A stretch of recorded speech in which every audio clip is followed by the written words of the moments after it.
wrapped your hair, and from your lips she drew the hallelujah, hallelujah, hallelujah,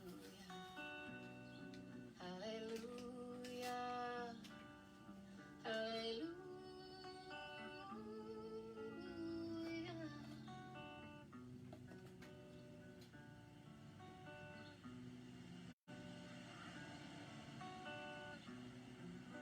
Hi, guys. Well, baby, I've been here before. I've seen this room and I've walked this floor. I used to live alone before I knew ya. And I've seen your flag on the marble arch. And love is not a victory march. It's a cold and it's a broken hallelujah. Hallelujah. Hallelujah. Hallelujah. Hallelujah.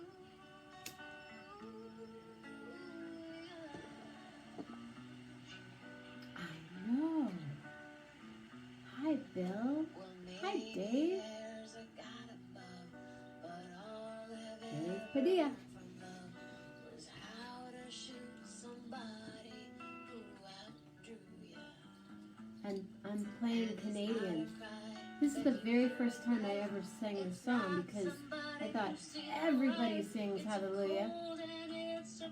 So let everybody sing it. But then I thought, today I have Canadians on, so I have to sing Hallelujah. How are you, Dave? I would love for you to come on the show. Please, please, please, please, please, please, please, please, please, please. Hey, Nick. Nick. What's happening, everybody? 11:11 with Jenna is happening tonight. Today was a great day, right? Mark Ruffin from Harlem, 122nd and Morningside. 122nd? Yeah, I think. It was really funny. I went over to their house to meet them one day. Hi, Ruth. And I was walking in a circle and I called him. I was like, Mark, I'm trying to find your apartment. And I was like a block away from where I stay. And I'm walking around going, is there a taco truck in the front? He's like, you're like, I can hear, he could hear me talking. Not on the phone, but we couldn't find each other. Jason O'Lane. Hi, Jason O'Lane. Oh, man. I miss you. I want you on the show, too. Ruth Love, Jason O'Lane's here. Dave Love, Jason O'Lane's here. So, I haven't fixed my squeaky chair yet. But it's all good. So, yeah, Mark Ruffin today, and Matt and Susan tonight, and tomorrow day is we meander. If anybody wants to pop on, they pop on, and then tomorrow night I do my song meditation, and then Tuesday day, whatevs, and then Tuesday night Alex DeGrassi, Wednesday, whatevs, Wednesday night my friend Coquelicot, and then Thursday night Corona Roki International. Corona Roki. So, Jason, play trumpet or something. Come do Corona Roki with us. Dave Love's there, Ruth Love's there, Mark Ruffin's there. We're all there. So, without further ado, I have... Mama Grace is here. We can start. It's all good now. I'm going to let them... I met these people one night at a gig. I think Jason, did you book Circadia? It was an interesting, really cool club. It was like a coffee house or maybe it was Marshall that booked it, or neither one of you. I can't remember. It was in kind of Mission Potrero Hill in the 90s, and it was this really, really cool coffee house where you walked in and went, wow, I feel like I'm on the set of Friends or something. You know, the perfect overstuffed couches and the perfect coffee place. Well, it was a Starbucks. But they didn't want you to know it was a Starbucks. They'd fooled us all. They had a bar, and one night I was singing something, and the guy came up and he was like, you know, I said something, I don't know, I said something on who knows what I said. I said something and it wasn't quite right. But John R. Burr used to call it Fohemia. Oh yeah, you're playing at Fohemia tonight. But it was a cool place, and I met some fun people there. And Penn Jillette used to come to my show there, and there was a tequila bar right around the corner that I can't remember the name of, that was on like 17th. It was down where the Slow Club and everything was back in the day, and now it's not. This was in San Francisco in the 90s. You're dating, someone said that to me today. You're dating yourself, and I said, I am. Because I'm old and shit, but I've done cool stuff. And my father would say, birthdays are an accomplishment. So excited. They're like, who are Matt and Susan? Who are these people? Hi. Hey. Hi. We're WhatsApping because I don't think. Did you go on? Yeah, I'm not able to split screen with you, so we'll split this way. These are my friends, Matt and Susan, and you're really reflecting at the moment. So let's. What are we reflecting? Okay. No, it's me. It's Oh, me. it's you. You're Cool. kind of yellow. Let's see. Very yellow. Everything's. Oh, there you are. Hi. Hey. So,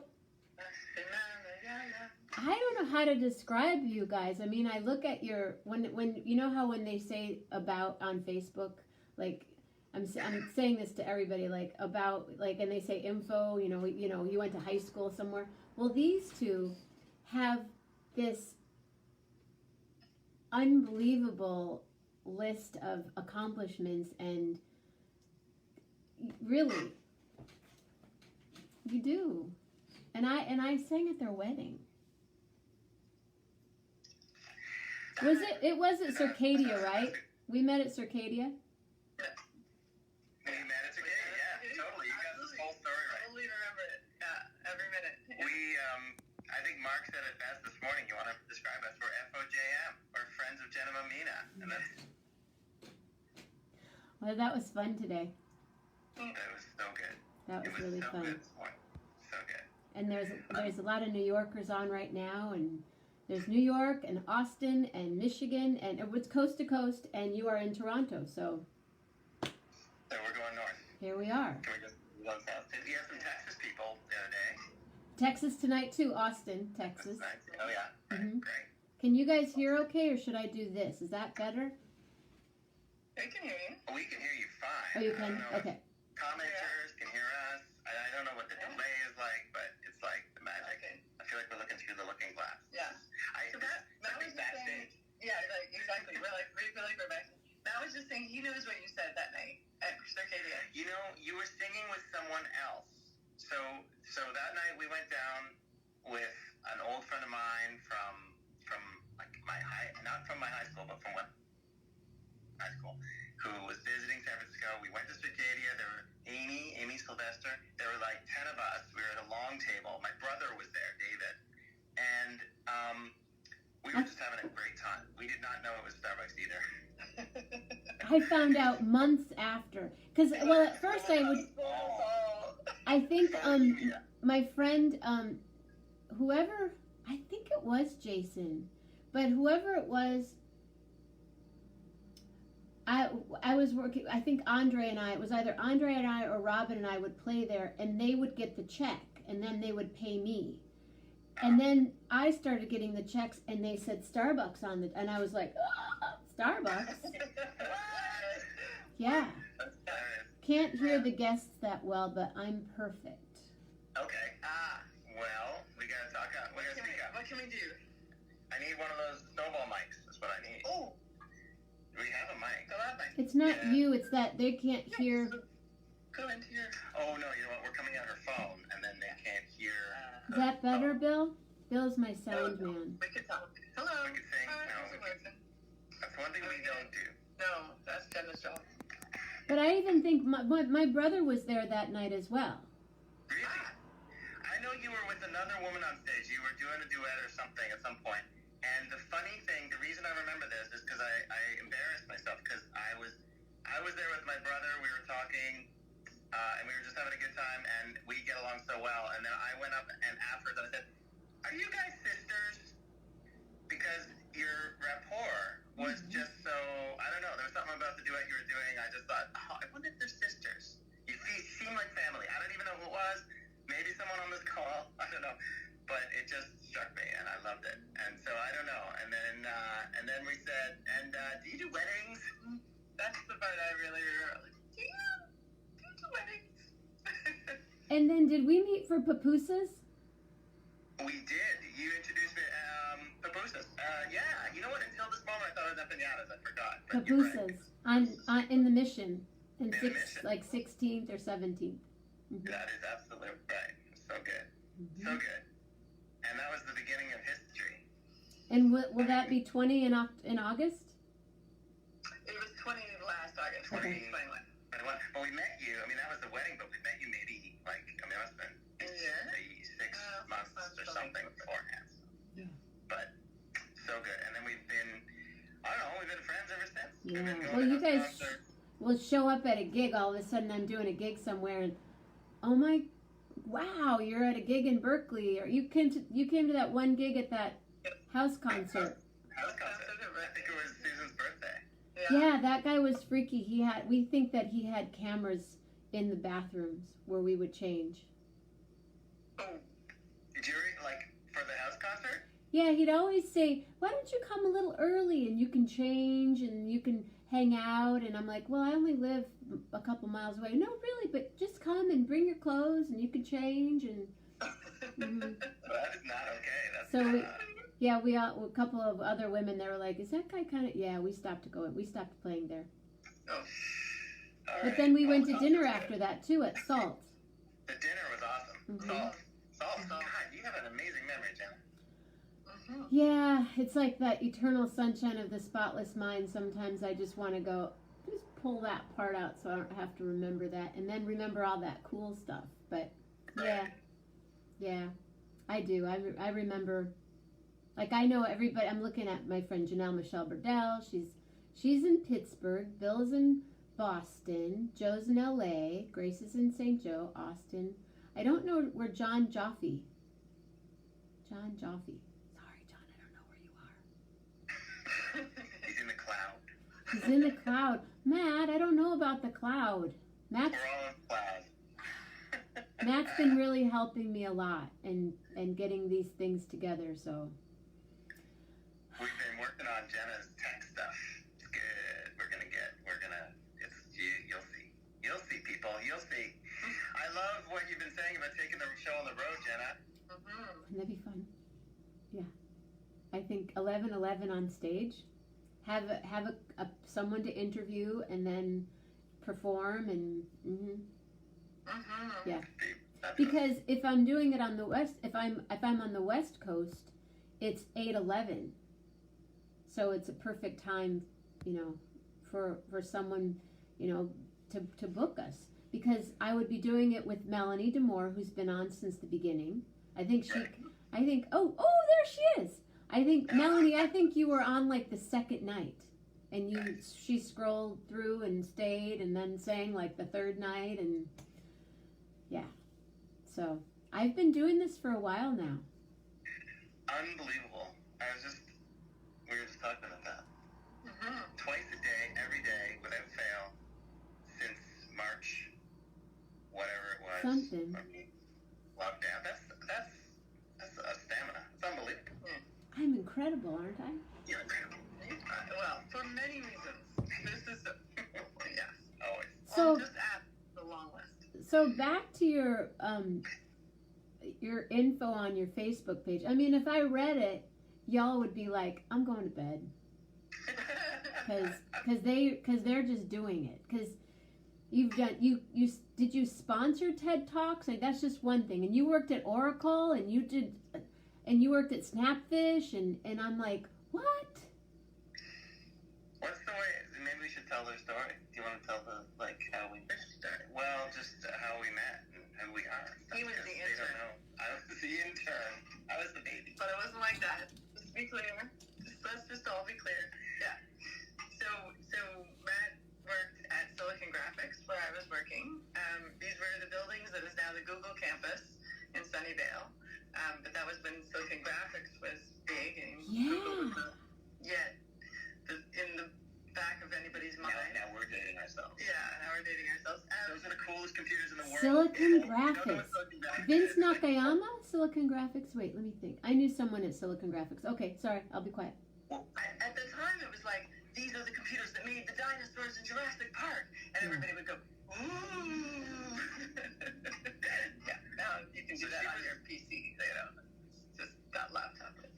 She was the coolest ever because she was working there. She was like a full-blown adult, and I was just An intern. I was the intern. I was just there for the summer, hanging out. Yeah. And now, 1995. 95. Yeah. And we used to, but all of those of us who lived in San Francisco at the time felt like, when you can live in San Francisco and it's so close, why would you live down the peninsula in Mountain View? And all the people who worked there who lived in Mountain View were like, why on earth would you commute all the way to San Francisco when you could live here?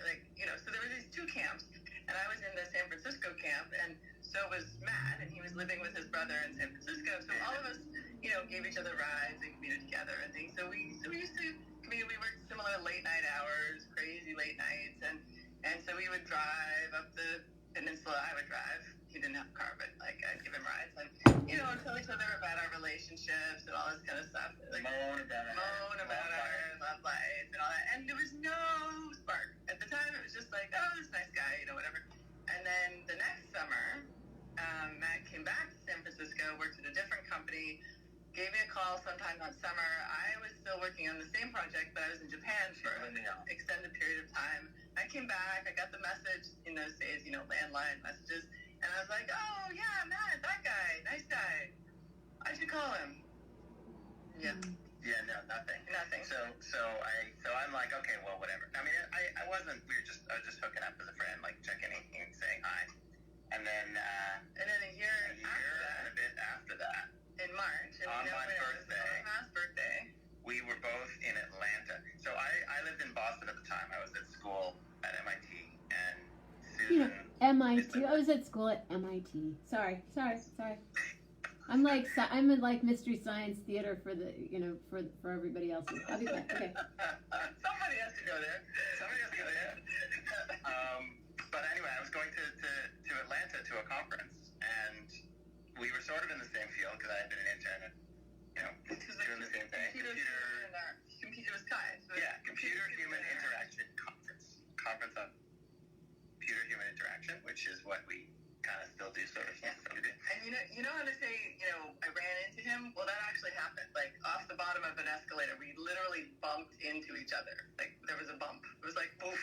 And this is 2 years later, and we haven't seen each other. And it was like, I was like, hi. Oh, you never called me back. Right. Yeah, I think that's probably the first thing I said. Probably. And we just chatted, and then he was like, hey, we're going to see, my friend of mine and I are going to see Ashley McIsaac, who for Canadians is a big deal. So I don't know if anyone on your feed knows who Ashley McIsaac is. Ashley whom? What? Ashley McIsaac. A rock fiddler. Ashley McIsaac. He was big in the 90s in Canada. Rock fiddler from Cape Breton or from someplace east. Amazing, but rock, like almost, not punk, but grunge rock fiddler. Fiddler with attitude. Yeah. Anyway, And he was like, hey, we're going to see Ashley McIsaac in this tiny little bar in Atlanta. So we were, 5 feet away. It was Matt's birthday, and we all went out and danced, partied, and then it was like, hey, that's kind of fun. And then we went out again the next night. And then we skipped the rest of the conference. And then like hanging out on hilltops, talking. Yeah, just to be clear.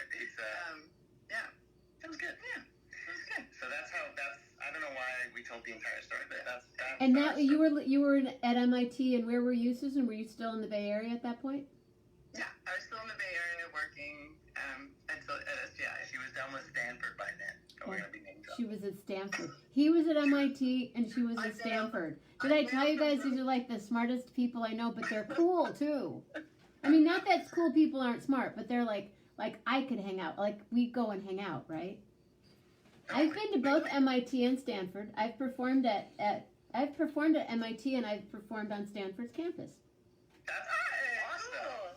That's totally cool. What was the context that you performed at MIT? Right?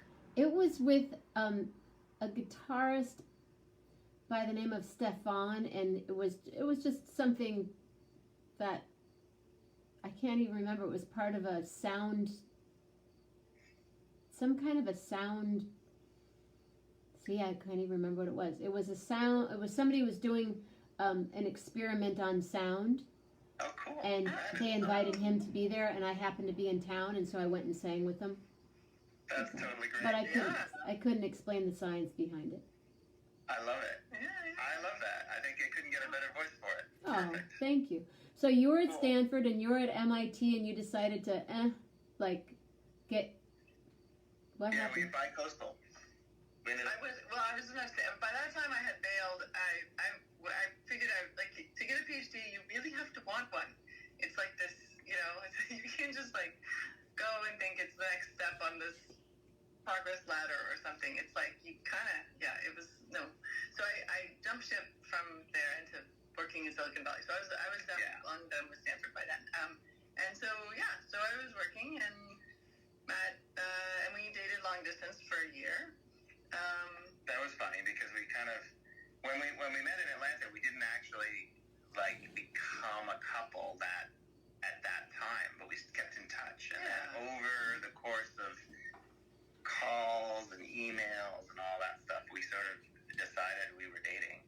But we weren't in the same place. We were actually bi-coastal. So I was not bi-coastal. I was in Boston. She was in San Francisco.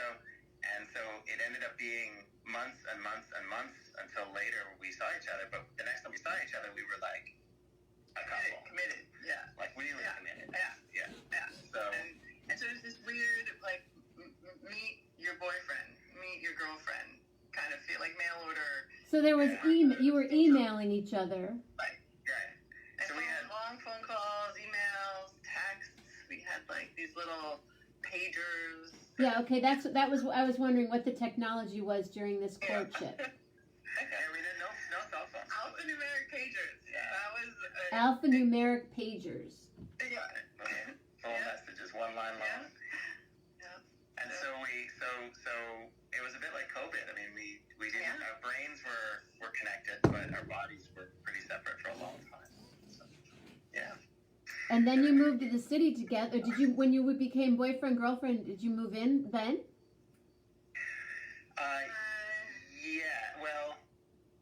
Yes, when I graduated. This summer. Well, you stayed with me for the month of January. I spent a month with her. And then when he graduated, he moved in. And then we got a place together. Where was your apartment in San Francisco, Susan? 1375. Before. Mine was on Hartford, I think is the name of the street. It's one off the Castro. It's just behind the Castro. Amazing. And I had 2 roommates who were awesome, and we had this nice little house. Right in the heart of the Castro. Wow. Should have bought. And then they sold the house out from under us. We had to move it anyway. Should have bought it. Should have bought it. Yeah, you should have. We all should have bought. Yeah. Should have. Good. And then Matt and I got this cute little. It was like the carriage house, like behind the house. You go up an alley into the back of a house right at 18th and It's in Noe. And A few blocks from Dolores Park, Right. right next to the Castro. Oh, because I used to be on 20th, above Dolores Park. Yeah, not too far. yeah, right there. So you were living there when you went to Circadia. How'd you stumble upon Circadia? Like, how did No idea. you felt like I having don't know. Starbucks coffee? People, it's how it is for people, I don't know. It was a thing, right? Like Starbucks did such a stealth job of it that and it was their concept thing, right? Like we all read about it later. It was like they were trying out this new concept. Cool concept. Starbucks with booze. It was great. I wish they would have done it universally because it was actually really great. It had a little stage and all these tables and a coffee shop, and you could get real food there too, which was nice. Like not huge meals, but like enough food to tide you over, and then there was always something interesting on the stage. Like it just had this really lovely feel to it. And they served alcohol there. They did. Mm-hmm. And I just remember, like, I must have done a scat for cats or something, and I said something, and the manager, like, came up to me. He's like, don't talk. Oh, that's what it was. Oh, now I know. Now I remember. Okay. So I knew at that point that it was a Starbucks. And there had even been an article about them a lot of people were getting their windows broken, and cars were getting keyed and stuff. And I sang about it being a Starbucks on stage. And the manager was going, we don't talk about it being a Starbucks. Like they had some Starbucks coffee over in the corner behind a big beam. But they used to feed us, and do you want champagne, and do you want food, and do you want a coffee? And then by the last few times, we did a 1990. My brother did 1999. He did the New Year's show there. I ended up getting a really fat show somewhere else, and I had to leave. But yeah, we used to get all this food and all this stuff, and then by the end, they were like, "Here, we can pay you partway in cash and partway in check, and here's some tea. Have a good night." Yeah. Oh no. It wasn't working. Yeah. But it was a fun Bohemia. Bohemia. Isn't that great? John Arbor, he's so funny. So you moved, and then you moved to Canada, right? Yeah, No, well, New Zealand or where? Somewhere?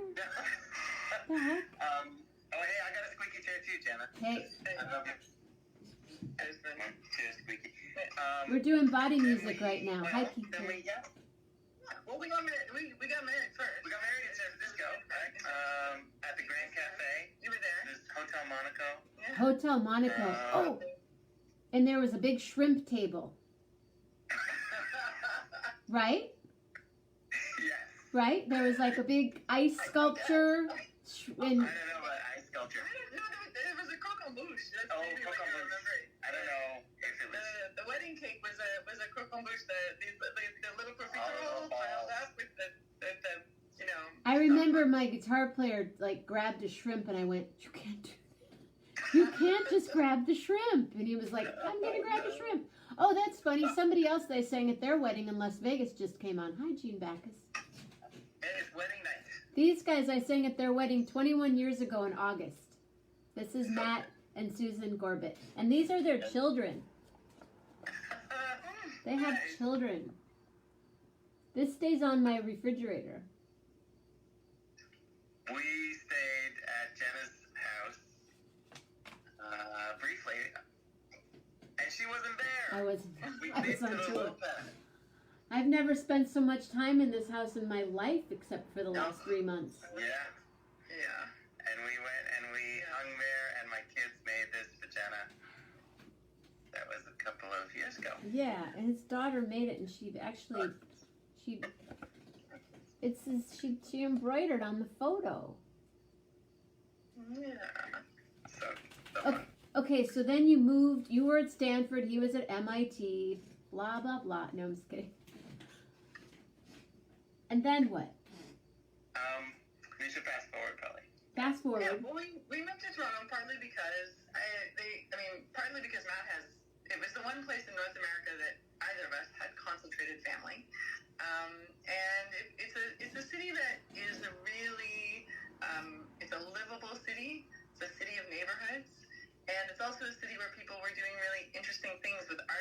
technology, and that's the world that we're living in and wanted to be in, and so that is the combination of things that brought us here. And that's also when we decided. So we moved in 2000, end of 2000, 2001. It was 2001 because remember. Right. Yes. Happened right when we were moving. But within 6 months, we moved to a new country, bought a house, had a baby, and started a business together. So we've started working together. So we didn't work when we were in San Francisco. We each had different jobs. Susan was at Snapfish. She was at startups, and I was at Xerox Park in the Palo Alto.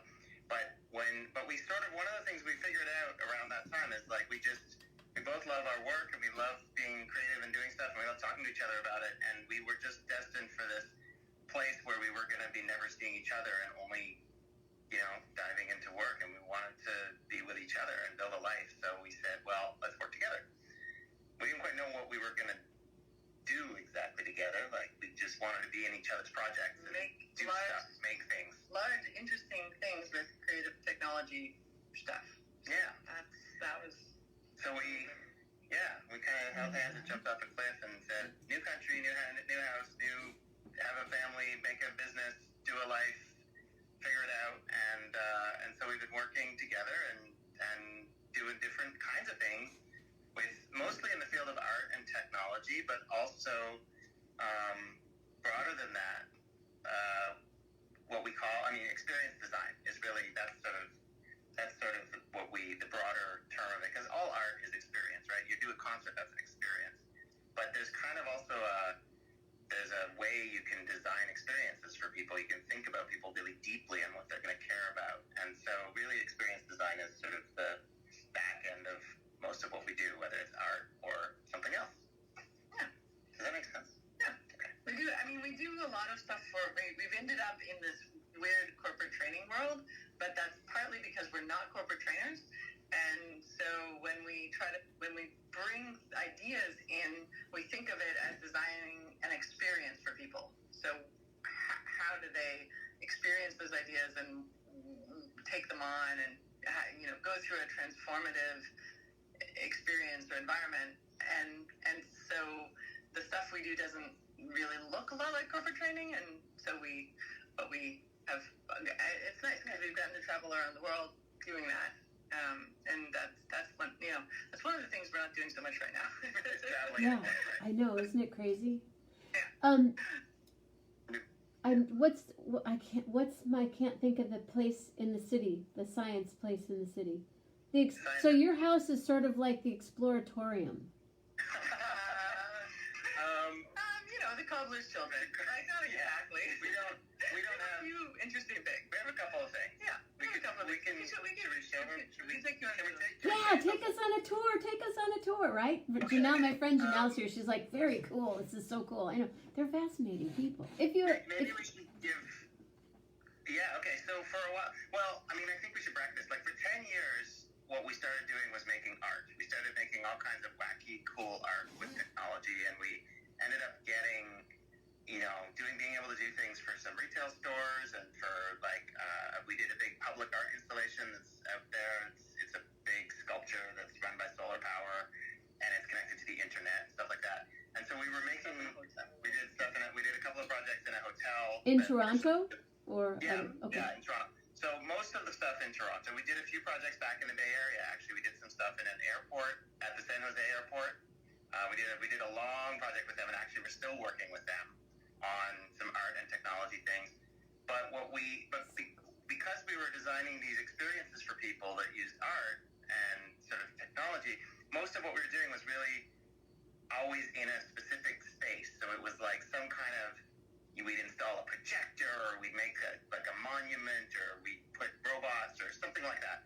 But we always found people would come to us and they'd say, like, we want to show people your work. Do you have a thing? Do you have a thing we can put in a gallery or something? And we never had a thing. We never had one, because it was always installed somewhere, and it was always big and complicated and stuff. So we have a little joke that we can't seem to imagine work that doesn't involve hundreds of small somethings. Tiny little things. All together. So it's like, oh no. Gears and things. We've Donna, one of the first pieces we did when we came back to Toronto was we did a piece called P2P, which is like P, the letter P, and then the number 2, and then the letter P, P2P. And what it was we worked on it with my brother. We do a lot of work with my brother, Rob, who's an electrical engineering professor at the University of Waterloo here in Canada. He's also just a really cool guy. And he's collaborated with us on a lot of stuff. But the first piece we ever did together was this giant marquee on the front of City Hall. There was like a big array of lights, 25 5 by 25 lights, so 125 light bulbs. And then in the square in front of City Hall, we put this board that had 125 light switches, just like you'd find in your house, like just little light switches. And each one was one bulb, so people could walk up to it anytime, day or night, 24 hours a day. They could just flip the switches and turn on lights on City Hall, spell out whatever they wanted, right? And it was all about, asking, what happens when you give the message to the people and give power to the people. And, power to the people. Just, some weird stuff happened. I'll tell you. We can go into that later. But the reason I wanted to do that preamble is we ended up the next time we worked with my brother on a piece, or maybe it was after that. But anyway, we wanted to do a small piece. So we have one artwork that we can show you that's in our house. And this piece was done for a show that was held. It's held every year in the Gladstone Hotel in Toronto. It's called Come Up. Say that again because you skipped out. Oh, sure. It's called Come Up to My Room, and it's a show, and they give over hotel rooms to artists and designers to create either show their work or create an experience or that sort of thing. And so we made this piece with that show in mind. It was shown in a hallway, sort of on the wall outside. But it had that sense, it sort of was inspired by that sense of intimacy and connection. So we'll take you on a little, kind of walk around our house. All right, ready? Yeah. Ready to come with us, everybody? Let's see. That's my chair. All right, we're going to see all kinds of things So, on the way. Matt, I was thinking this would be one great reason to know about eCam, because then I could be putting Matt and Susan Gorbet, like your name below, or Right. Right. Well, I noticed you started putting them in the I noticed you started putting them in the thing at the top where it says Jenna's live with, and that's kind of cool. So you can at least tag people there. yeah. That's right. And then your friends can scroll on and scroll through, and wow. So this is your house. You've seen my house. Oh, this is our house. Maybe I should switch it around. Well, how You should can we do flip. this? There's a mirror over there. Okay, we'll give you a quick tour. Switch the thing around. Oh, you get to meet our son Oscar as well. Mm-hmm. There we go. Okay, so there's Oscar on the couch. Hi, Oscar. Hi. COVID teenager. People from all over the world saying hi to you. More books. And There's the 2020 grad there's sign. the grad sign for Julia, our daughter, who just graduated and our high niece school. also. And our niece, who just graduated Yeah. in Boston. Yeah, here we can. And, oh yeah, now we're in there too. Oh, look. So what we wanted to show was Here we go. We'll turn around. So this is the piece we were just talking about. Let's see if I can get a good view of it. I don't know if you can. Oh yeah, you can sort of see it. So it's like a wood here. We'll come up, and it says I, and then there's just these 4 blanks. But Susan's turning the knobs, and yeah, you can see that. So you can write whatever you want between I and you. So she's writing I defy you. But then the piece has a thing that it does where Oh, so I don't know. yeah. So it's changing I rend you. one letter. I mend you. I tend you. And then it's done. So you can put whatever you want in there. Right. It's called From Me to You. So just put What's it, Jenna? yeah, give us a word. 4-letter word. 4-letter word. I can't think of any. You can't think of any 4-letter words. eCam. Data. You see, See, I'm trying to be. I data you. I data you. Okay.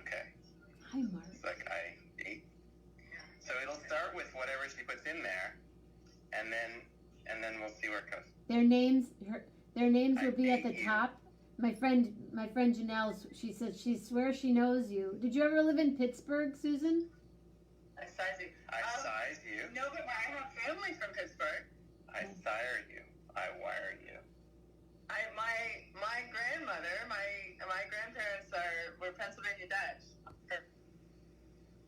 Oh wow! Pittsburgh. I love going to the. My stepmom is also from Pittsburgh. I have step genes from Pittsburgh too. Well, Janelle, the person who asked, is a drummer and plays oudou, and she's in Pittsburgh. So maybe. Ah, cool. That is such a cool thing. So that what is it called? This bar. I'm gonna come around and see what I can. Yeah. It's called From Me to From You. Me to You. And it was done. We collaborated with this woodworker. I'm gonna zoom in a little bit so you can see. But we worked with this woodworker who does this incredible, beautiful Rex Lingwood. Rex Lingwood. I love the sound that it makes. We added that in. Yeah. So that's important. Experience design. So your house is like going to the Exploratorium. I told I you. love you.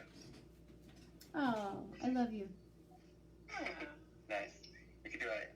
Oh, I lose you. I lose you. I pose you. I pose you. I can't wait to come see that in person. I doll you. you. I pull you.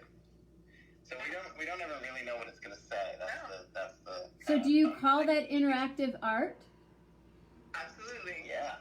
We like to think of it like, there was this scientist who was trapped. It was in love but was trapped in a terrible lab accident in a laboratory and got caught trapped inside the box.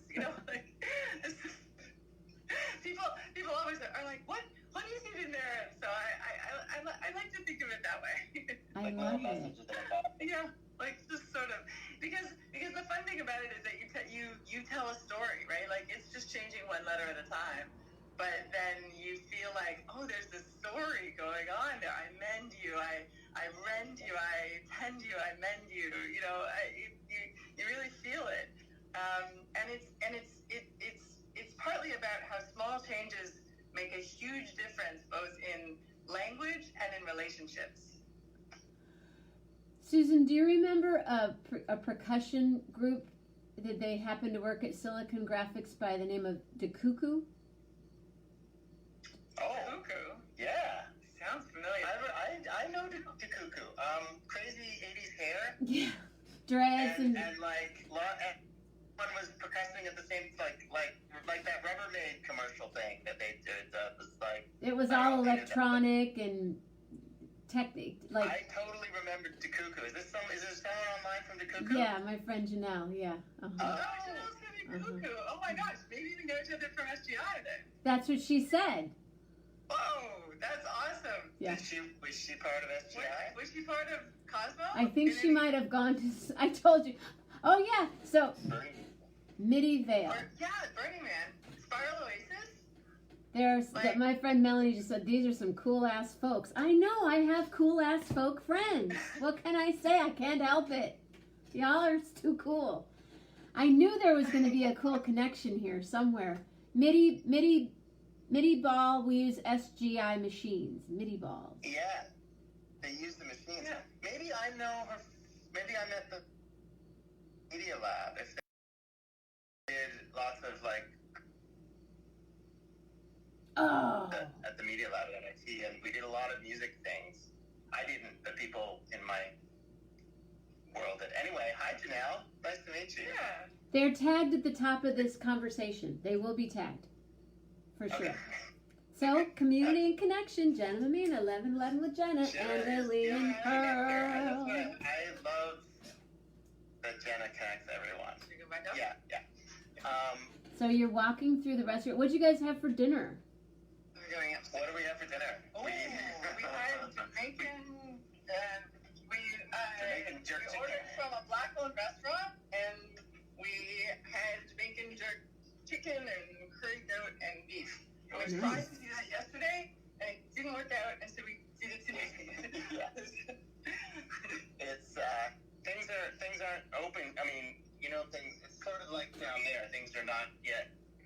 open, but you can pick up.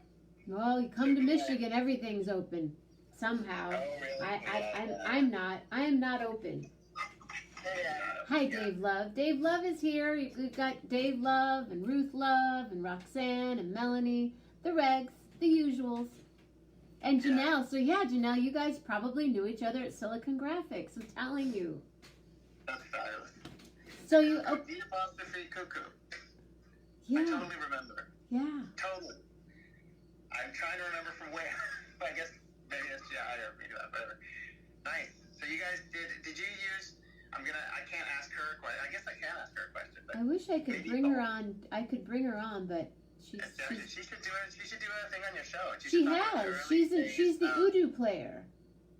Oh, okay. I think I must have missed that one. But they had all these cool interfaces. You could physical interfaces and like all the like. Candace and gloves. Yeah. I'm trying to think of a woman. There's a woman named Pamela Z. Have you heard of? I know Pamela Z. I used to do gigs with her. There you go. Yeah. She did lots of loops before loops were cool. Oh, see, I just invited Janelle, and she just the guest declined the live video. All right, Janelle. Well, you guys can talk. Y'all can talk later.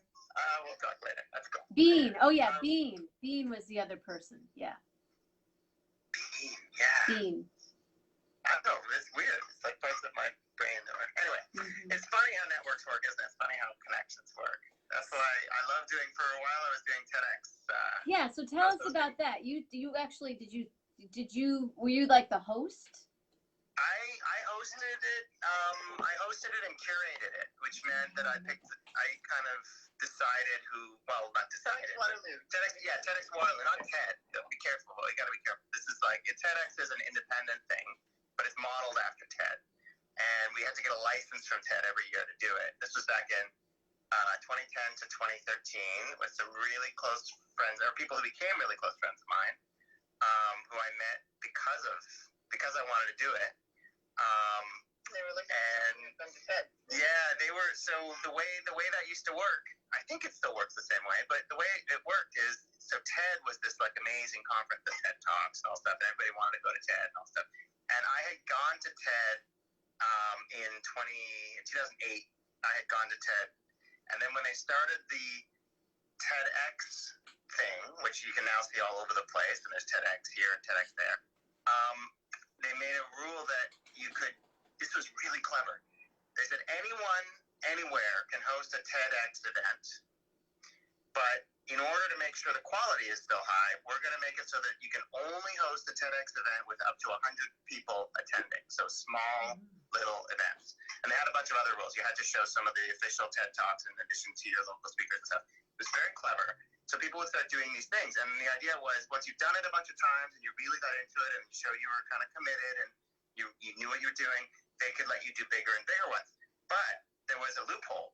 If the person who was organizing this TEDx event had been to TED, like the real TED, then you got around that. You could skip that part and you could have more people.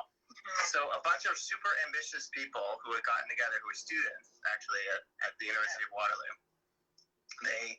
they called me. They found me somehow. They found me through my sister-in-law, who's also a professor at the University of Waterloo. My brother's wife. She's also chair of a department there, actually. The systems engineering Systems design, yeah. The what? What? Systems design engineering. It's awesome. That's Mode. Anyway, we could have a whole show about Mode and Rob. You guys have to come back. You know that, right? Yeah. This is part one.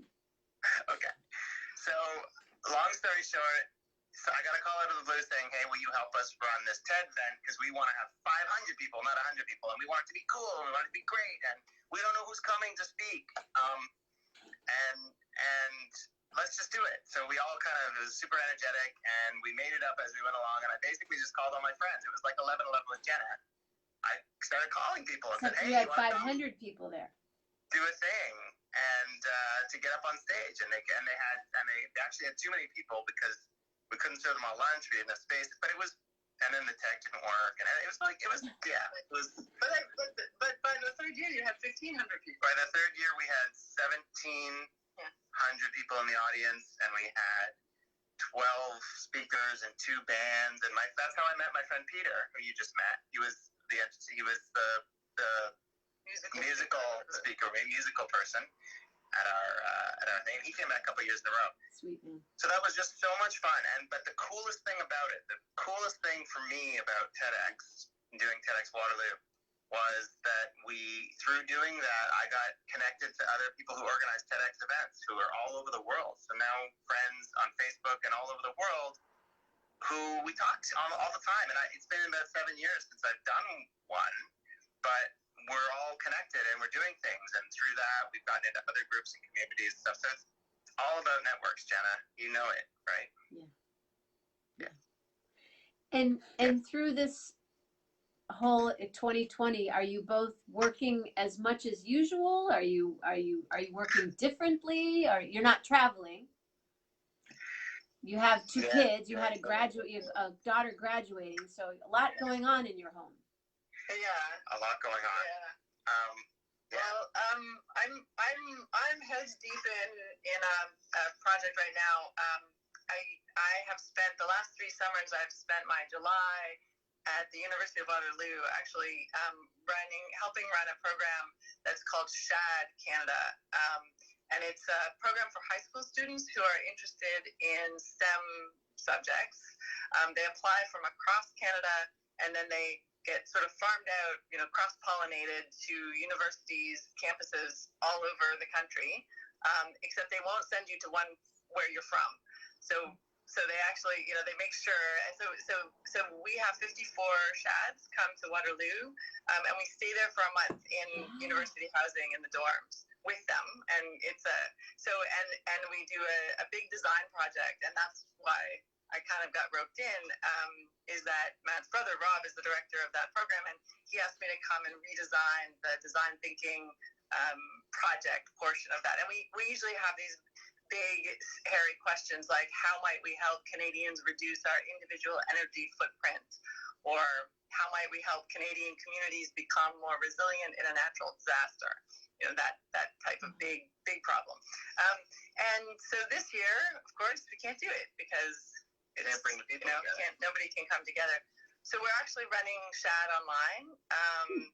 And we're really excited because, it would have been very easy to just say, okay, here's a speaker series in July. We're going to invite some people and have them speak. But we're not doing that. We're actually trying to, in some ways, SHAD is so much about community and about creating such an intentional community of people and having them meet each other and make connections that really last their whole lives. Matt went to SHAD 28 years ago. I was a SHAD when I was in high school. Yeah, and still knows people, still, has those connections. And so we're creating an online design project, and they're also spending time in their house time, and then we have campuses, and the campuses are named after stars. So there's Betelgeuse and Arcturus and Rigel, and 600 kids. Yeah, 600 kids. 600. So, 600. That starts in. Yeah, it starts July 4th. 5th. So it'll be a Zoom conference. Yeah, so 2 hours a day of.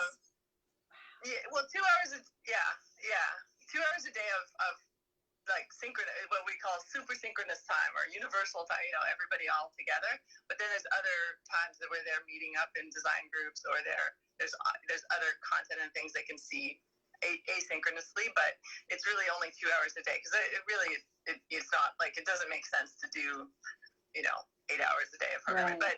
But there's a lot to be. Anyway, it's really exciting trying to figure out how to take something like this. And then there's a partnership, which they've announced. Yeah, it's really I have to think this one through. A partnership with Blue Origin and Luna Design and Innovation. So the SHADs the design project is that they're going to make a project to design an experiment that will get sent up on a rocket. Blue Origin is a company that makes rocket ships. That's going to get sent up on a rocket. Yeah, so one will get selected and actually will they'll have the chance to spend a year afterwards really truly designing it and sending it up. So that's pretty exciting. Guys, How cool. I know.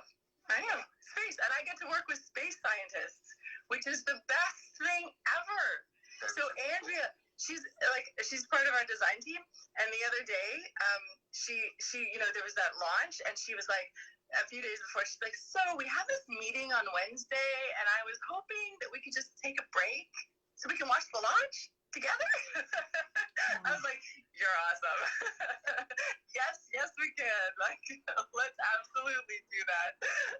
Because you're so cool. That's so cool. Well, I would love to have you on sometime while I know you're going to be busy, but if there's an 11/11 during that in July that you could come on and just kind of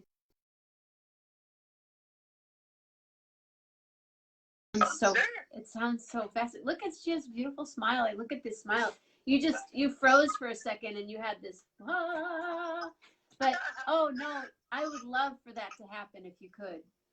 Find 10 minutes and go, here we're talking with space science. I don't know any space scientists. Do I know any space scientists? I don't think so. Maybe. I know. I'll have to think about that. I might.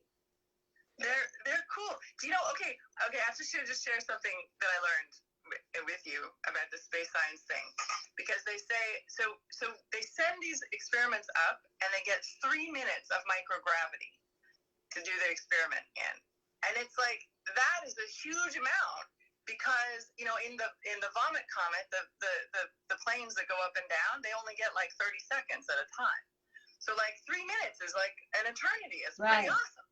Okay, so then they say, so it's like, why would you want to do an experiment in space that, like, for any reason other than, like, sending people to space? Like, why would a company it's on Earth? And so apparently what they say is that if there are all sorts of scientific phenomena on Earth that are affected by gravity. So if it sinks, floats, flows, or grows. Okay, so like those, I love that phrase. Sinks, floats, flows, or grows, right? So like convection is all about gravity. So like plants, the way they grow, all about gravity. So like all of these things are totally affected by gravity. So if it sinks, floats, flows, or grows, it's different in space. You can do a song about that. I can see it. Sinks, floats, flows, or grows. Totally different. Yeah, it's all different. There's a song in there. Yeah, there is. That's what they say. Microgravity. So it's going to be. So they have 3 minutes to do all 4 of those. To see what. So no. You pick one. You do like some tiny little experiment. Like, does the fluid move through the tubes from point A to point B, and what happens when it does? Like you actually take your big idea and you narrow it down to one thing, and you do that one thing, and then you find out something, and then you do the next one. So there's it's a process. It's not easy. So you have to.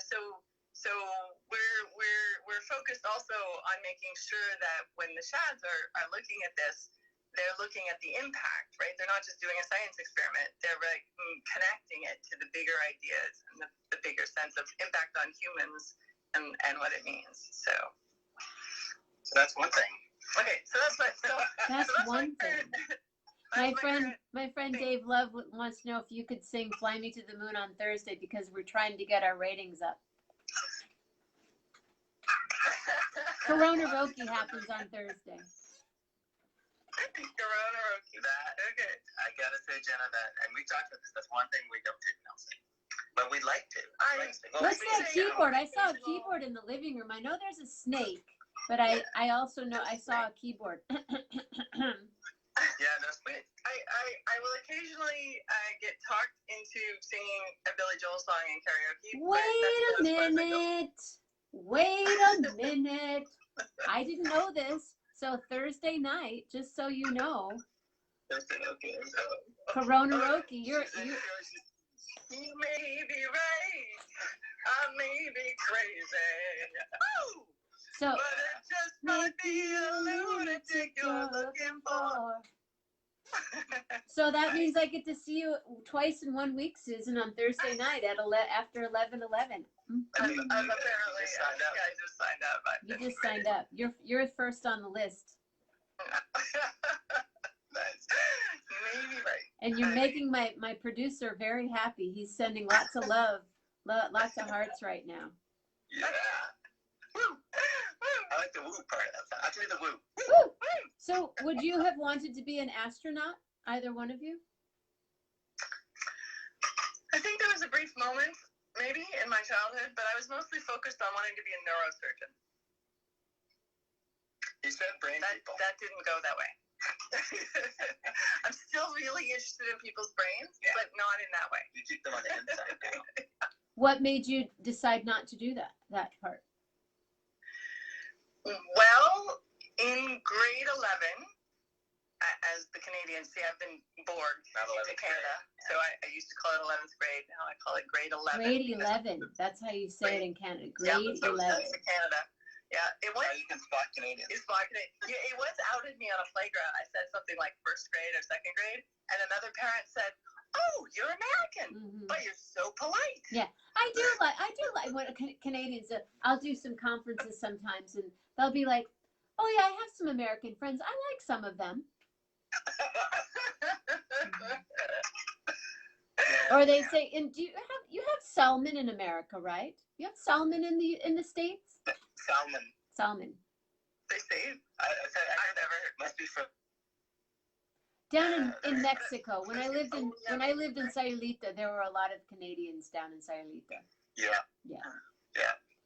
So grade 11. Great.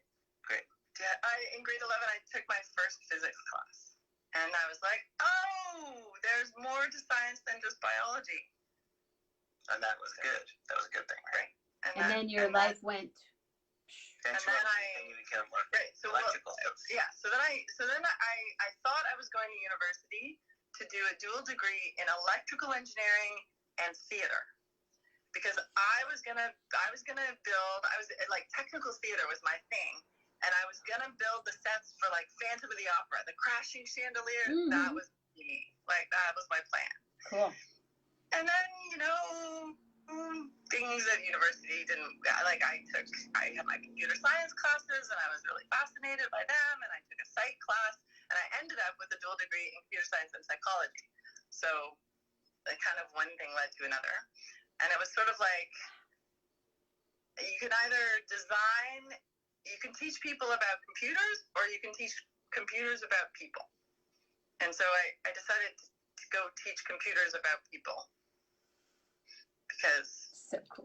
This is a necessary thing, design thing. Matt you had a similar accidental origin story. Why I did your techie stuff, which is that, it's funny because we're finding ourselves telling our kids now this too. It's like you can't predict, right? You can try to do stuff, but you don't know. You're going to meet things, people do things. So for me, when I was in grade 13, because back in the day, Canada, in Ontario, there were 5 years of high school, so we went to grade 13. Oh man, I don't know if I could have done grade 13 or not. Okay. Wow. Okay. Well, the great thing about grade 13 is you do the same amount of high school, but you do it in more years, so you have a much better social life and more relaxed.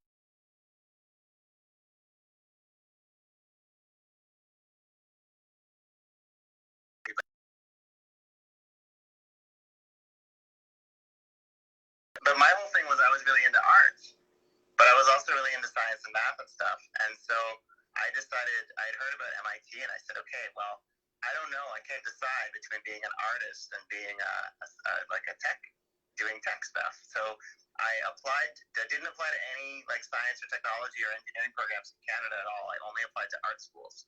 And then I applied to MIT, and I said, well, that's a hard school to get into. If I can get into MIT, then that's it. I'm going to stop all this art crazy stuff. I'm not going to be an artist. I'll let them decide. I'll go to, I don't want to, let's see, be an artist or go to MIT. Well, see, whatever picks me first.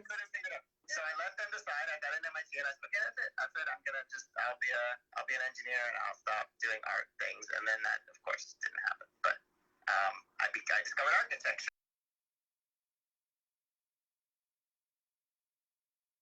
And did an art architecture undergraduate degree. Well, But okay, so Aren't they cute? They're smart and cute. When I got to campus, I thought I had applied to an undergraduate program. This is how smart I was. I thought I had applied to an undergraduate program at MIT called the MIT Media Lab, but I didn't even know, because I didn't do my research very well, that it's not an undergraduate program. It's a graduate school there. And I got there because at that school you don't apply to a certain program. You just apply to the school, and then once you're there, you decide what program you're going to do. So on my first day on campus, and when people started asking me, so what do you want to do? You want to do computer science, or what are you doing there? And I said, I want to do the media lab. And then everyone was giving me funny looks. And then one of them said to me, but that's a graduate program. Like, you're in your first year of undergrad. And I was like, oh, what does that mean? I didn't know. I literally I applied, I got accepted, and I went to the school before knowing that the program that I wanted to do was not available to me for another 4 years. So fortunately, I worked out. I mean, I ended up doing a lot of stuff there as an undergraduate because I was so excited about it. I would go over there and I would work with the professors there, and I worked with a bunch of other people there. And there was a talk about them starting an undergrad program, so they were really interested in getting lots of undergrads to come over. So I ended up, but that's how we smart. So then you did your undergrad at MIT and your graduate program at MIT? Yeah, so by the time I graduated from the undergraduate, I had already spent so much time in the media lab that I just kind of kept going and did 2 years there and did a master's degree there. So, I bet you know my friend Catherine. She was the assistant to the president of MIT. Oh, wow. Well, that's an awesome job. I did not meet her. I don't know if I'll send a photograph of her and you'll. Cool. Yeah. Wow. So how long did you live in Boston? I was there 6 years, just four undergrad, 2 grad, and then I got into San Francisco. Yeah. Oh, that's cool. Yeah. And then I sang at your wedding, and the rest is history. Yeah, sang at her wedding, and here we are. Yeah. Jenna, here we are. You guys are so awesome. Aren't they incredible? They are in love, and that my friend Ruth Love, who's in love with her husband Dave Love, just said, great smiles between them. They are in love and so beautiful. Aw, thank you, Love. The Loves, the Love Connection. The Loves are in Austin, Texas, and Dave Love is the producer of 11 or Corona Roki on Thursday night. So you're already. I'm sorry, Billy Joel is happening on Thursday night. Dave Love's name came up a bunch of times this morning. Dave Love and Mark Ruffin. Yeah. This morning show, Mark was. I had an ear-to-ear grin watching that. I watched the rerun, so I ended up throwing all my comments in your rerun feed. I haven't. And then I did my show after we did the concert, so I didn't. Everybody who's watching who didn't see the show this morning, you got to go rewind and watch it. I mean, there's so many good ones, but Mark was. He's great. That's his second time on. I sent it to 4 or 5 of my friends going, you just got to watch this. So cool. So. You are the most delightful couple. My friend Bill Winokur, who's from Boston. Oh. Yeah, cool. You are. That feels good. It's so cool. We like each other, and we've managed to stay working together as a team for 20 years. People are always like, how do you do that? It's very funny. We many people are like, you work together? I think a lot of people would not want that. Yeah. Yeah. And we say it's work. Like we had to learn how to critique each other's work and listen to that critique. And we're still working on it. Like we do it all the time. So it's not, it's not like, oh, yay, Yeah. And your smile is just there all the time. That's you. No, that's you. That's right. We're reflecting your smile. Because we don't always smile at each other. And I love your hat, Susan. It's a cool hat. We've talked about the hair. You have not had your hair. So is in Toronto. Actually, no. I did. My daughter did a little buzz. Cool. So I got rid of the giant coronavirus kerfuffle. So that's good. I still like my hats, but we've got an in-house. We got in-house stylist now. Mm-hmm. I colored my mom's hair the other day. Finally, she just looked at me. She goes, please do something with my hair. And I'm like, I've never, okay. And my friend Corinne sent me the tubes and dropped off another tube. And I was there mixing and coloring. And I'm like, yeah. So good. So, neon pink? It's good. It's cool. Neon pink? What color? No, she didn't do that. We thought about purple, and then we thought blue, because she's got white, like this beautiful white hair. No, it's kind of brownish, kind of pretty. She'll be on Corona. You'll see her on Thursday night when you're on Corona Roki. Mama Grace. Hair-colored hair. Yeah. Awesome. Yeah, she Hey, said Jenna, she's too young to go gray. Yeah, absolutely. Yeah. How's your floor? My Just go floor. Oh, I did find some other books that were wet today. Okay. She had a bit of a flood the other day. Let me just say, Bose noise canceling headphones really work, and they cancel out running water. Oh no! Oh my god! If Dr. Bose were still, I would call him up and say, you can't hear running water, and then you can't hear overflowing sink water when you have your noise canceling headphones on. Yep. Dr. Bose, he was an MIT prof. Yes. He taught a lot of my friends, and there was always, I don't know if it's apocryphal or not, but people said if he got an A in his class, he got an automatic job offer at Bose. Oh. Back in the day. It was a hard class, acoustic engineering, right? I mean, that's bet. like tough stuff. My whole family worked for Bose. Oh really? Yeah. I didn't know that. Yeah, we sold So Bose. did you meet him? My sister met Amar, and I met another family member when we sold Bose Wave, the acoustic wave, the big acoustic wave, and the wave radio, pre-CD in all over coast to coast, everywhere in hotels and conferences. Changed everything, right? I mean, that really changed. People used to, like, before that it was stacks, right? You'd have the big Well, that's what they would do. They would invite you into this. They would send you a thing in the mail. It was, if we didn't do conferences, we did a lot of dental conferences and like at the Javits and stuff in New York. And it used to be door to door with a binder. Now we didn't even have the machine. You had this binder and you'd go, and then it does this and it does this. And then they started, you just talk to people about it. You couldn't even play it for them. Wow. And then when they would have us in a hotel, they'd have 2 banquet rooms. And the one banquet room was like a theater seating you'd walk in and there was a big video with these huge speakers. Yeah. And the TV. And they'd show you this infomercial on Bose. This was in the 90s. And they'd show you this. You'd be watching, the lifestyle. The wife turns on the Bose Wave, the acoustic wave in the bathroom or wherever. And then they'd say, and would you like to know more about this? And people were like, yeah, I want to know all about it. And then, it was my brother that did it. And he would take away one speaker and the speaker would be gone. And then he'd remove the other speaker. And there was nothing hooked to those speakers because they were fake. And then he would move the TV, and there was the little Bose Wave radio there.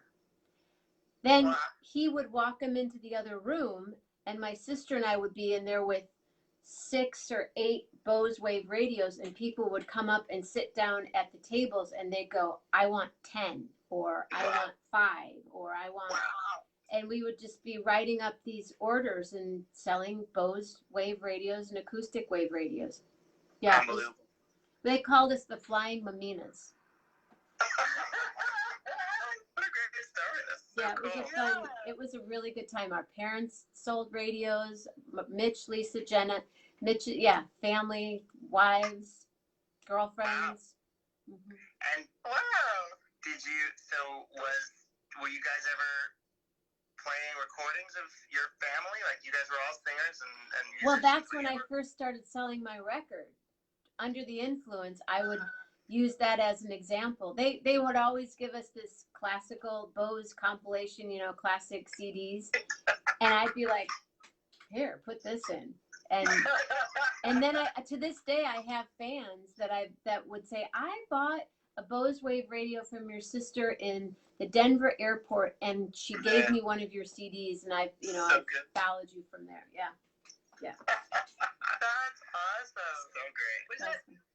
Was that as fun as it sounds? Like to It travel was really with fun because they were sometimes Mitch and Lisa would be in Atlanta, and my brother Nino and I would be in Colorado, and our parents would, we're going to fly to Colorado, and we'd get them on the gig to sell radios. And then we'd have dinners after. We got per diems every night. We stayed at Hilton hotels, and then we'd stay in like the presidential suite at the Hilton Hotel because we'd stayed in so many for so long. And Yeah, of course. Yeah. and we'd stay at the Seattle airport. The Seattle Hilton was near SeaTac, and there's a great story that goes along with that. But my sister and I would leave our suitcase with the security, with the people at the desk, and then she'd come for 2 weeks, and we had the same room, and then I'd go for 2 weeks and leave, and we'd flip flop in Seattle a lot. Wow. Yeah. Yeah. And then we introduced them to the radio. They still sell it at the Denver airport. They have their own little Bose standalone. Yeah. But you actually, you know how to make that sound. I know how to sell them really well. Well, it's all just. Matt knows how to model it in software. I know but the acoustic ways a little bit, but yeah. I wouldn't have gotten an A in Amara's class. Two of my favorite people in California, in Northern California, Paul and Machiko. I know they just got done playing at the Blue Wing, and I'm missing. Hi, Paul. There's I'm just, Skill.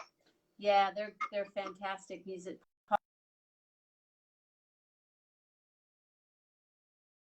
Paul's a keyboard player. Got hold it. A friend of mine just called. You're back.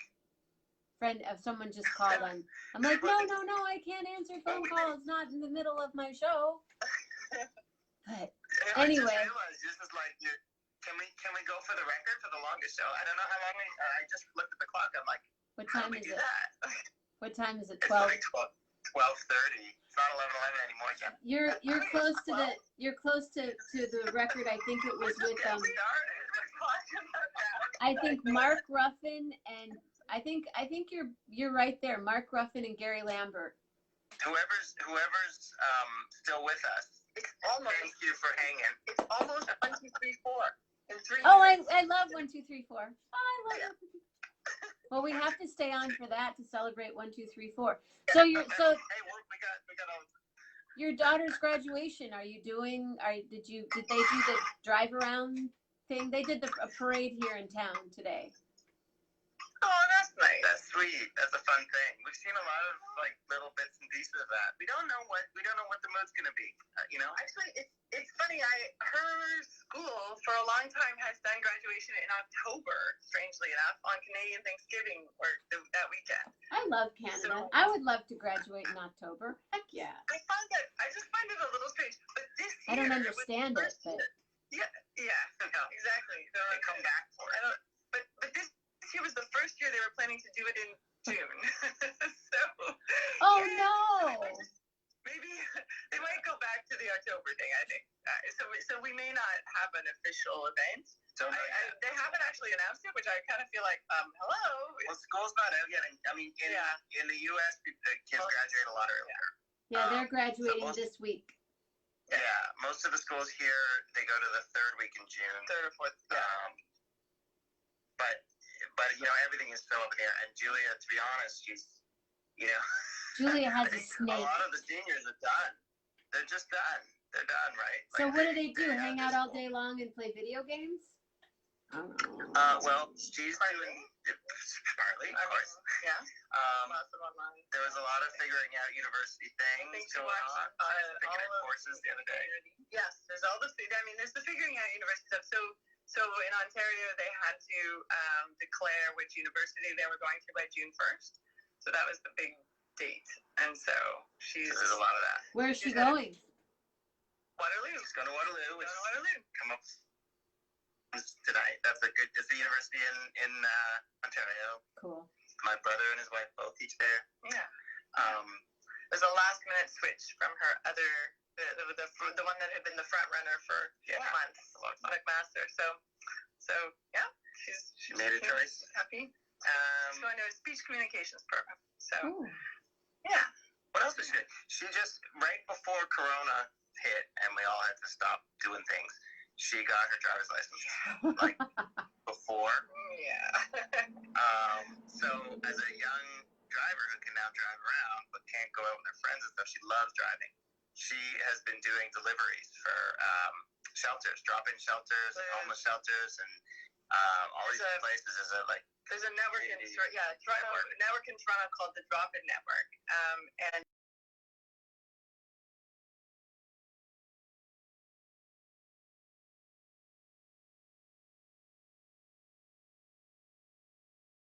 who ride bicycles, they don't have cars. They need to drive the things around. So we need to go. Sometimes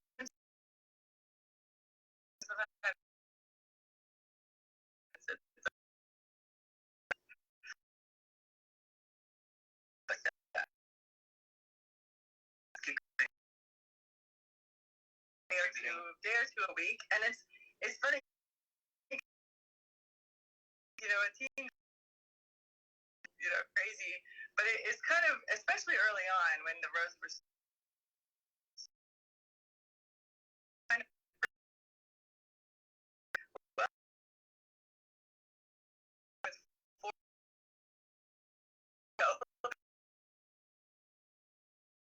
time on empty roads,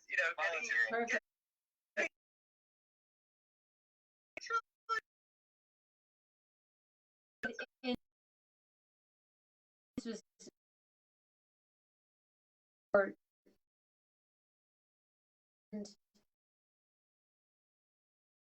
was that were going to be getting their license, and they gave them their license without testing them.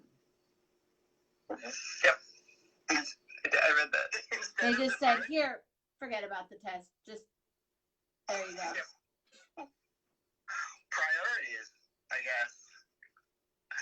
Wow. Yeah. I guess. Yeah. So if you're 16 and you live in Atlanta, party! We'll see how that social experiment goes. I guess they decided that if they delayed it, it would just back up and they'd be broken. Like they couldn't figure it out. So they're like, okay, amnesty. All you guys. And also, driving is so important. That's true. You can't get a job. You can't do. You can't do so many things unless you can drive. And in so many places, especially in the U.S., but in Canada too, you almost So I can see the arguments. Great. So Ruth is saying good night. She'll see you on Thursday. Machiko Shimada. Yeah, Ruth Love. Yes. Aren't they fabulous? Thank you. Oh, I just love, they'll come back. Will you two please come back? Sure. This is fun. We'll do it. We'll hang out with you. We'll hang out with you and your amazing people. Well, we can hang out and we could do this. We do. Matt and I sit here and I he's typing it all out and I'm writing out with my big old Sharpie and. We can just do that publicly. We'll just live stream that next time. Oh gosh. Watch me kind of stink into a chair. I'm gonna sing for you. I'll do some technology for you. Yeah. Well, I think what I would love to do sometime. I would love for us to do a project together. Ooh, that'd be awesome. That'd be super cool. We gotta do something with sound and music, and we gotta get Jenna. We gotta do some. Yes, well, that was my secret. I wanted to spend more time with you, so that's why I'm, hanging out and helping you out. But 11 is great. Everyone can spend time with Jenna twice a day. The FOJMs. I love this. Yeah, FOJM, Friends of Jenna Mammina. That was pretty cool. Yeah, Mark is a special person. Well, you'll meet him. So we'll just have a big 11-11. Maybe we'll do a destination gig or something. You know, We like should a do it week November somewhere. 11th, like November 11th, something somewhere, right? Yeah. 11. Yeah. I guess we missed 2011, but My friends, I have some friends that were married, and I've been wanting to get them on too. Lisa and Mike McKinley, they're both from St. Joseph, Michigan. They got married on 11/11/11 at 11:11 a.m. Whoa, so great. Mm-hmm. That's powerful stuff, Yeah. then. Yeah. So Cool. they're cool, and he plays mandolin, and they're you'll meet him, you'll see him. Well, thank you for asking me to sing at your wedding 21 years ago. Thank you for saying Thank yes. you for saying yes. And bringing all your people. That was so amazing. People still talk about that. It was fun. We were just saying, bizarrely, we don't have any pictures of you singing at our wedding. Wow. Yeah. Do you? Would you have them? Because I can't imagine I would love to see. None of us had cell phones at the time. Yeah. And I just remember my friend doing mimicking some swimming thing by the shrimp stand, did the hokey shrimp pokey. tower. But my brother sang also. He did. He led us the hokey The pokey. hokey pokey. And didn't he get in a little bit lower now? And a little bit lower now. Oh, You were on the ground. It was the best hokey pokey you guys have ever. Yeah. You've never seen a hokey pokey like that. That was Nino. Yeah. Yes. Well, Anyway, come back, but I'll see you Thursday. yeah, looks like you're saying Billy Joel. You may be right.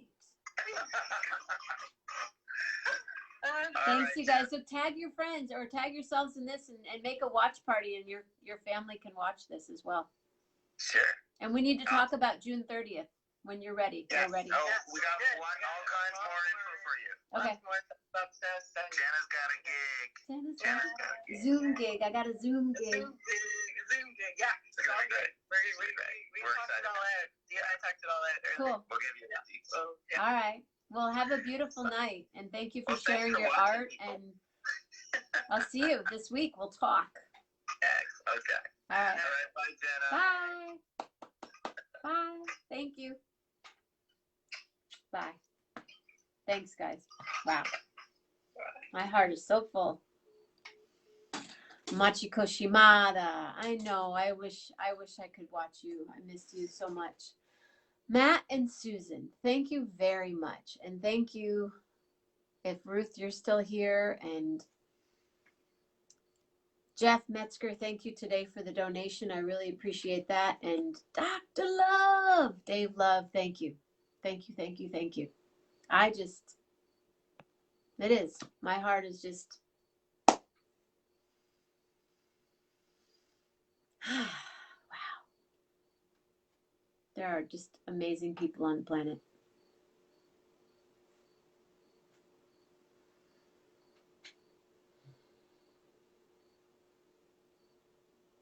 Thank you, Matt. Thank you, Susan. Thank you, everyone, for being here. See you tomorrow morning, 11:11 with Jenna. And then tomorrow night, meditation. And Tuesday, Alex DeGrassi. And Wednesday, Coquelicot. And Thursday, Corona Roki. Good night. Good morning. Love hard.